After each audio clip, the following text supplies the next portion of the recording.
よろしくお願いします。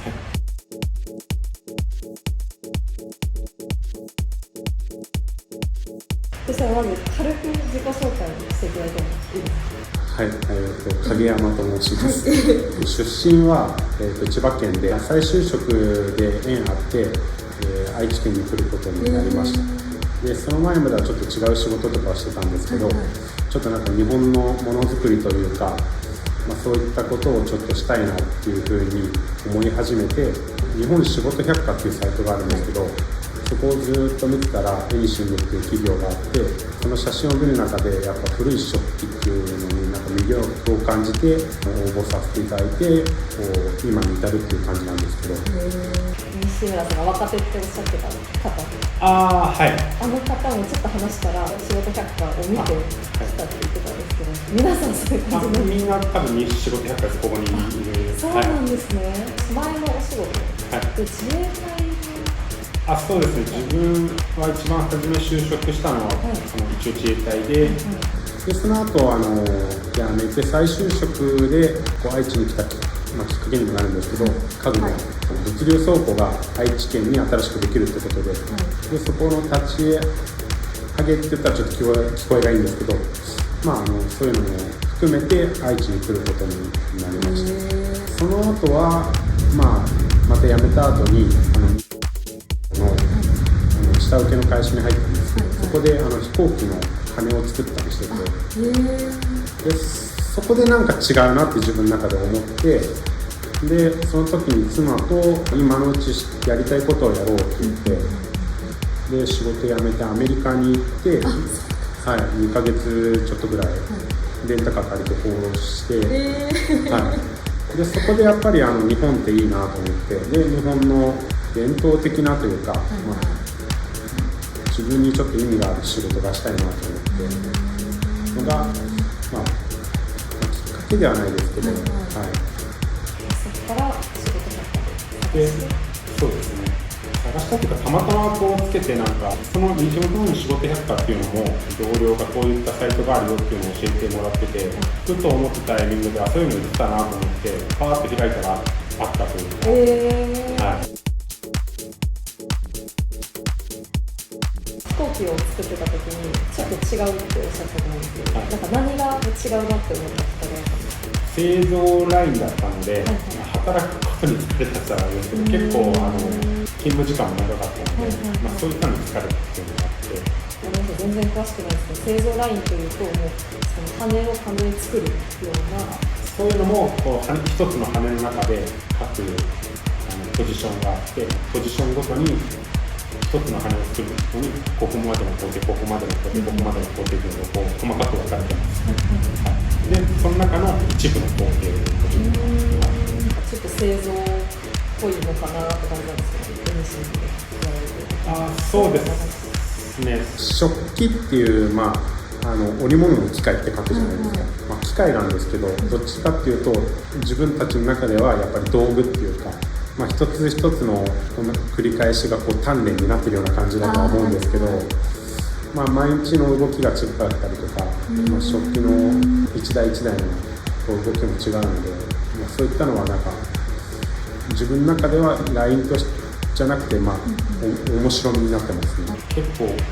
きい違いだと思います。それは今は割とハマってるというか。そうですね、自分の中ではハマってます。その違いが分からなかったのすごい面白いです。ごめんなさい、うちで何も知らない。ラインっていうともう本当にそうですね。そうですね。さっきまたそれを聞いたの、ごめんなさい。それ前掛けのデザインをされてるんですか？これまた違いますか？これですか？これそうなんですけど、社員用の前掛けとしてこのデザインを作ってもらったという。そうなんですね。なのでこれは売ってるものじゃなくて自分たち用のユニフォームとしてです。なるほど。西村さんが説明を聞いたときに、工場長がこれを改良したって聞いたんですけど改良というか、そうですね、いろいろシャトルって言っても各織物工場さんとか使ってるものが違って、で自分に合ったものを皆さん使ってると思うんですけども、ちょっと前の使ってたシャトルよりこっちの方が自分はいいと思って、でいろいろこう見比べて使って、中で、この形になったというか、前の形がわからないですよね。具体的な違いっていうのはちょっと一応なんかこの糸の通し方っていうんですか、これ入れるとこう中バニーになってるんですよ。はい。中わかります？はい、わかります。ちょっとこっちに抜けてやっていただいてもいいですか？この中がバネになってるんですけど、このバネがもともとないやつで、糸を通す回数というんですか、その回数を減らしたくて、作業をしてる人がもうちょい楽になって綺麗な生地が折れればなと思ってこのシャトルを選んだんですけど、後で前川さんに持ってきてもらいます。すいません。使い分けるんですけど、前掛けの時は基本これが多いんですけど、糸が太いとかそういった時はこれに使えますね。もともとはこれで前掛け持ってたんですけど。そうなんですね。はい。これじゃ具体的に何が違うのかってさっきのあれですか。一回糸通してみますか。はい。ここに糸入れて、でここにかける。入れて、ここちょっとテンションかけながら、こう入れると、これが普段の準備なんです。さっきの止まった時とかに今の作業をやられてます。あ、そうです。糸を交換するとよかったら。ありがとうございます。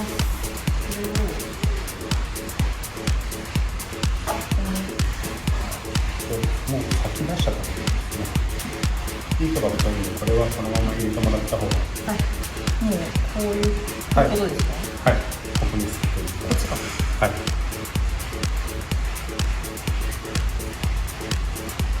で、ここの間にスリットに入れてあげて、で、ここに通してあげてくださいと。これが今のやり方です。こっちの昔のやり方だと、入れて、一回、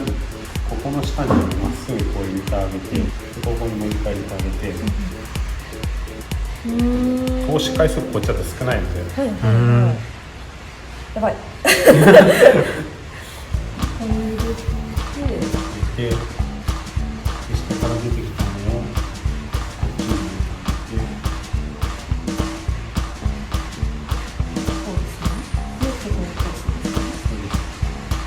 こっちの方が楽に使って、はい、楽です。で、あとこのパッドがあることで軽くテンションがかかるので、糸が飛んでる時に中で遊びにくいというか、ぶつかった時の振動でこれがポワンと糸が解除しやすくなっちゃうんですけど、そういうのを少し防げたりとか、シャトルショックの特徴っていうのが、こう縦糸がテンションがすごいかかってるじゃないですか。あれ重りもテンションかかるかな。あ、そうです。縦糸に。で、これってこう引っ張ると緩いじゃないですか。この緩さが張ってる縦糸にこの横糸が沿ってこう波打って折られるんで、厚くて柔らかい生地ができやすいっていうのがシャトルショックの特徴になるんですけど、これは簡単でそういったのができやすいっていうか。で、あとはこういった種類があって、他のところはこういったシャトルを使っているところが多いというか、自分たちは簡単で程よくこうテンションがかかってっていうシャトルで、これをこのピンが入ってるか入ってないかも結構違ったりとか。はい。これはもう種類としてこういうものがすでにあるんですか？ありますあります。あとまだいろいろいっぱいありますね。確かに1回入れるだけと2回じゃ結構変わりますね。結構変わりますね。横糸自体がだいたい5分ぐらいで終わっちゃうので、結構大変そうだったじゃないですか。移動がめっちゃ早かったです。追いつけなかったです。もうどんどん移動して。いや本当結構本当頻繁にそれぞれ止まりますね。そうです。なんであれが5分で終わって、草が来るのが1台大体15分ぐらいで1台ぐらい来るので、この草って、それを自分で手送りしてつけて、結構忙しいというか。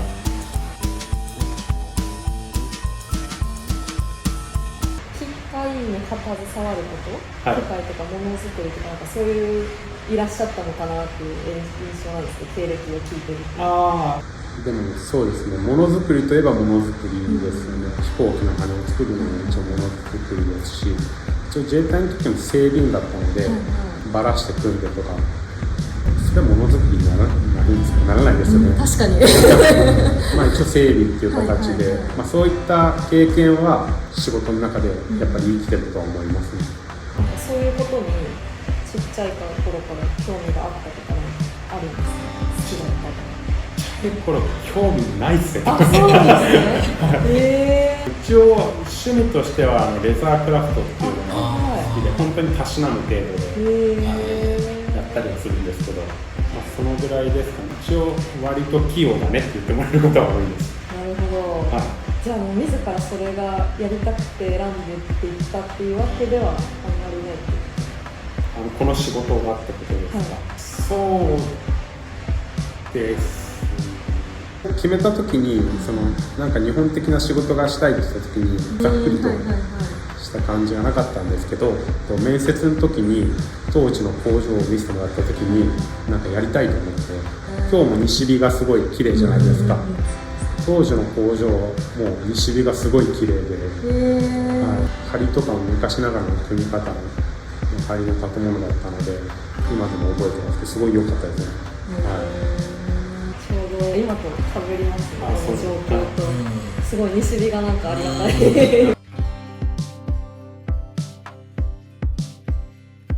これはもう完全にその西村さんのアイデアなんですけど、それぞれの方に思いやりとはっていうのを聞いてみたらどうかっていうアイデアを得たんですけど、聞いてもいいですか？仕事に対してってことですか？そうですね、仕事に対して。今の感じだと、さっきも道具だって言ったんですけど、やっぱ道具って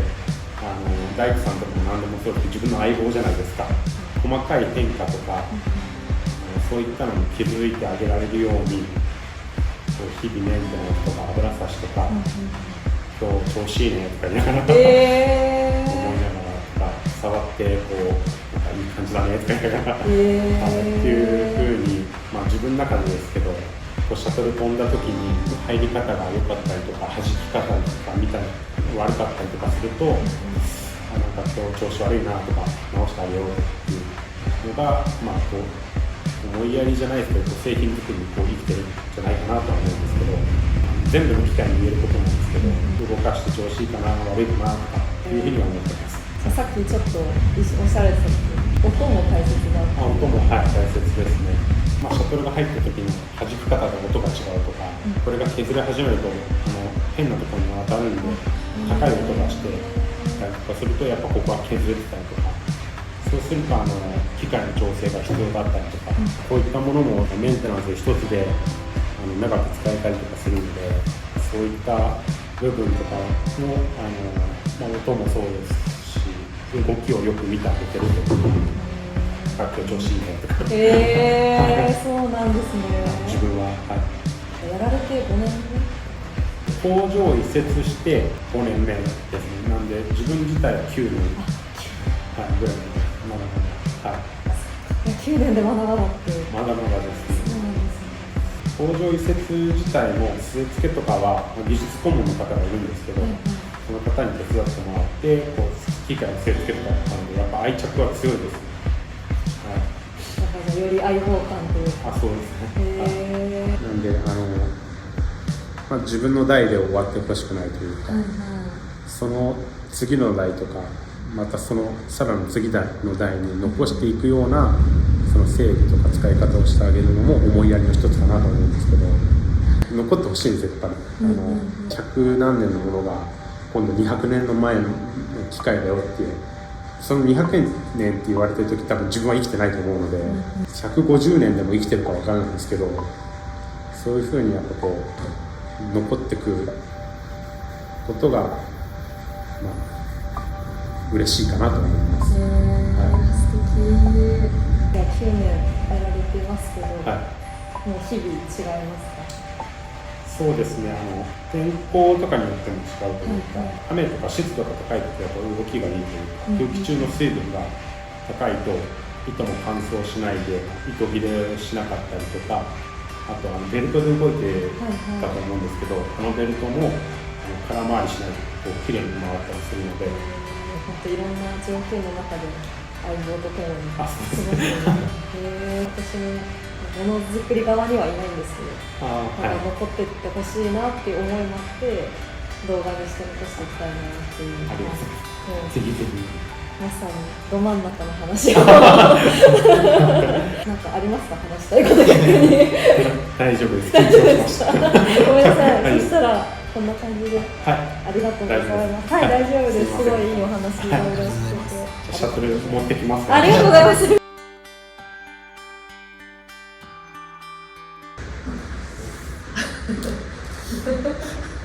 これどうですか？こ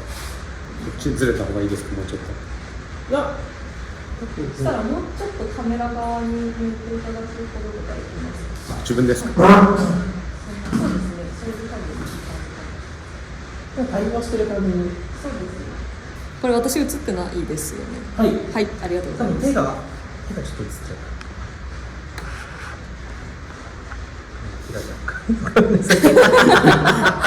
太郎さん的にじゃあもしあれば僕的にはなんか2人が映るのであればお互い対話してる方がなんでちょっとこう椅子の向きもちょっとこう向いてる方がは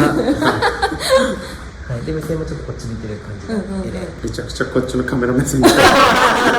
それかだからそれか今なんか背景がこれは今ちょっと見てもらってもいいですか？なんか窓なんでなんかその後ろにこういうのがバックの方がなんか